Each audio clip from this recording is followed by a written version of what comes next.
Cristo Rey. Episodio número 12. Desde hace más de 2000 años, la Iglesia Católica pregona la doctrina de Cristo. ¿Cuántas cosas han ocurrido desde entonces? ¿Cuántos pueblos, cuántas dinastías han perecido? Pero la Iglesia permanece en pie, y así ha de permanecer hasta el fin del mundo. Pues bien, yo soy miembro de esta Iglesia. Hay quienes se jactan de un árbol genealógico que se remonta a varios siglos. ¿Y yo? Yo tengo un árbol genealógico que remonta a 2000 años. Amo a la Iglesia, me enorgullezco de ella. Pero, ¿de dónde viene mi santo orgullo de ser católico? ¿Por qué amo a la Iglesia? Aún desde el punto de vista meramente humano, tenemos motivos sobrados para sentirnos orgullosos de la Iglesia Católica. ¿Dónde, por ejemplo, encontramos una institución que haya legado a la humanidad tantos valiosos tesoros culturales como la Iglesia Católica? Ella logró, en un lapso de 1000 años escasos, plantar en medio de los pueblos no civilizados una espléndida cultura artística, científica y económica. Ella salvó para la posteridad los valores de la antigua cultura, que iba a perecer en la época de la gran inmigración de los pueblos bárbaros. Y la educación espiritual y artística que ejerció durante largos siglos no pudo por menos que florecer, dando lugar a la espléndida cultura del Renacimiento. Solo quien conozca cómo vivían los pueblos bárbaros podrá darse cuenta debidamente de la importancia del trabajo cultural de la Iglesia. Fue un trabajo sobrehumano el que hicieron los monjes en Europa, enseñando a arar y cultivar la tierra, conservando y difundiendo la cultura, creando núcleos de población, origen después de importantes ciudades. De ahí que a la cultura europea se le llame sencillamente cultura cristiana. ¿Y qué diremos de la labor de la Iglesia en el campo espiritual? Bien sabemos que el hombre es un compuesto de cuerpo y alma, con una parte corporal y otra espiritual.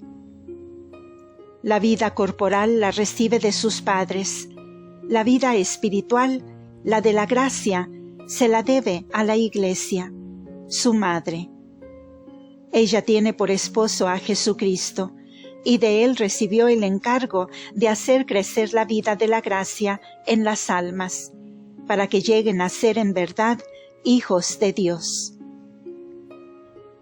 No teníamos más que unos pocos días cuando nuestra buena madre, presurosa y solícita por la suerte de nuestra alma, se acercó a nosotros y mediante el sacramento del bautismo restituyó en nuestra alma la vida de la gracia, perdida por el pecado original, haciéndonos hijos de Dios, hermanos de Jesucristo, por los méritos de su redención. Mas esta cuidadosa madre no quiso abandonarnos después del bautismo, porque bien sabe que esta vida de gracia, cuya semilla depositó en nosotros, ha de crecer año tras año. Ella nos acompaña hasta la hora de nuestra muerte. Ella nos robustece con la palabra de Dios, alimenta con la Eucaristía y defiende con la sana doctrina. Y si por desgracia caemos en pecado mortal, nos vuelve a dar la vida de la gracia mediante el sacramento de la confesión. ¿Quién es capaz de cuantificar los innumerables cuidados que despliega la Iglesia a lo largo de nuestra vida, para que vivamos la vida de Cristo, para que alcancemos la vida eterna? Con esto ya podemos ver cuál es el motivo más poderoso de nuestro amor a la Iglesia. Hemos de amarla, ciertamente, porque cuida la vida de nuestra alma, pero sobre todo porque Cristo vive en ella. Cristo es el esposo y la Iglesia es su esposa. No son estas meras expresiones poéticas, sino que encierran una verdad básica del cristianismo. No se puede hablar de Cristo si no se piensa en la Iglesia. Si Cristo es el Rey, la Iglesia es la reina. La vida de la Iglesia es Cristo. Lo que hace la Iglesia es Cristo quien lo hace. Bautiza la Iglesia, es Cristo quien bautiza. Confirma la Iglesia, es Cristo quien confirma. Sacrifica la Iglesia, es Cristo quien sacrifica. Absuelve, bendice, ora la Iglesia, es Cristo quien absuelve, bendice y ora.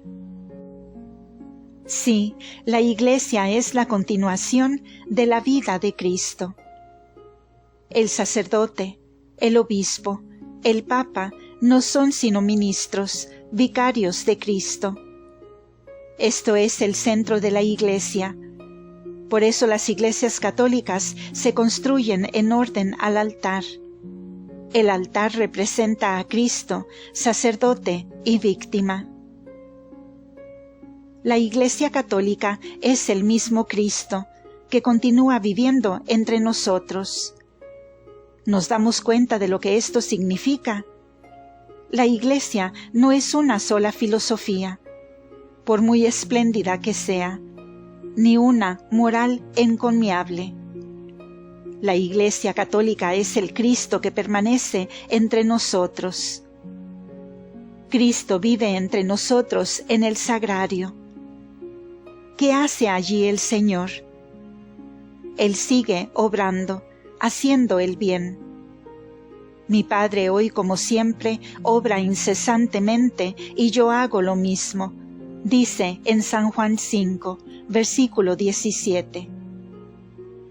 En la Iglesia vive el amor divino, la sabiduría eterna, el Dios omnipotente, la providencia divina. Allí habita el Rey. Pero necesitamos los ojos de la fe para darnos cuenta. ¿Piensas en Él, por ejemplo, al pasar por delante de una iglesia? Aún más, ¿te sientes movido a entrar para saludarle? ¿Acudes con frecuencia al sagrario? ¿Participas de la Santa Misa? Dime, ¿con qué fuerza te sientes atraído hacia el sagrario? Y yo te diré si eres o no católico. Sí, este contacto vivo y amoroso del alma con Cristo, esta es la religión católica. Esto es la Iglesia. ¿Cómo puedo decir que amo a Cristo si nunca pienso en Él? Pienso en los negocios, en otros asuntos, en los deportes, en diversiones. ¿Cuándo pienso en Cristo? Mide tu grado de fe y de amor.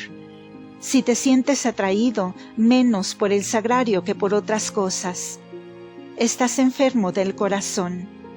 Y la mayoría de los cristianos de hoy padecen precisamente esta enfermedad. Todo les interesa, todo les atrae, todo les gusta, pero ¿quién ama a Cristo? Yo quiero amarle. Yo quiero amar a la Iglesia y mediante ella amar a Cristo. ¿En qué concepto he de tener a la Iglesia? A la luz de los principios expuestos encontrarán solución a todas las dificultades que puedan presentarse. Primero, páginas oscuras de la historia de la Iglesia. Todo tiene principio en esta tierra, todo nace, crece y muere.